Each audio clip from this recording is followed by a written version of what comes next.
अपनी माँ और बाबूजी को नहीं बता सकते थे तो क्या हुआ, मुझे ही बता देते। अब क्या करूं? सब कुछ इतनी जल्दबाजी में करना पड़ा कि मुझे तुम्हें बताने का समय ही नहीं मिला। चलो कोई बात नहीं, शादी मैंने ऐसे ही कर ली, लेकिन मैं रिसेप्शन पार्टी बहुत अच्छे से करूंगा। उसमें तुम अपने सारे अरमान निकाल लेना मेरी प्यारी बहना। हाँ हाँ, क्यों नहीं। आखिर मेरी भाभी आई है, इकलौते भाई की इकलौती भाभी। हिमांशी का व्यवहार देखकर और उसका पहनावा देखकर सलोनी अपने मन ही मन सोच रही थी, मेरी ननद तो बहुत खूबसूरत, सुंदर और गोरी है। काश कि मैं भी इतनी गोरी और सुंदर होती तो अच्छा होता, लेकिन मैं अपनी ननद की जैसी नहीं हूँ। मेरा रंग सांवला है।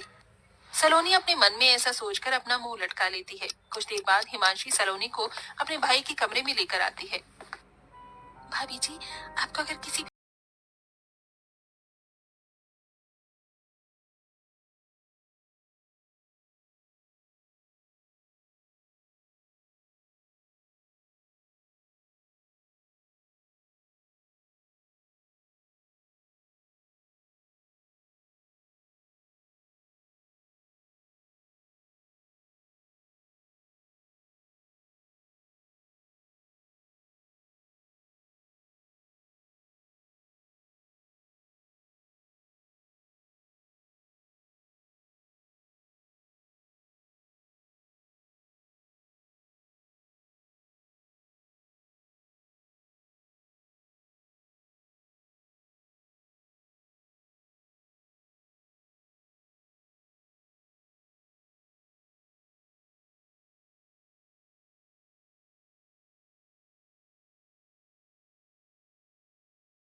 है।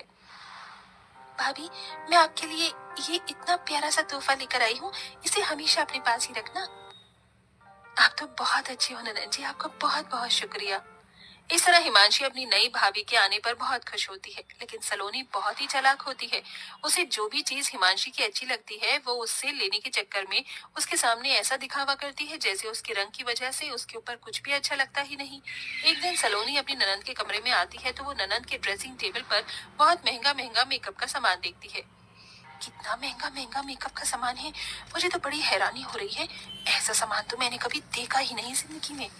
अरे भाभी, आप यहाँ, कुछ काम था क्या आपको? नहीं, कुछ काम नहीं था, मैं तो बस ऐसे ही आई थी। वैसे ननद जी, आपके कमरे में ड्रेसिंग टेबल पर ये इतना महंगा महंगा मेकअप का सामान, वैसे तो मैं भी सोचा करती थी कि मैं मेकअप करूंगी, लेकिन मेरा रंग सांवला है इसलिए मेरे रंग पर पता नहीं मेकअप खिलेगा या नहीं।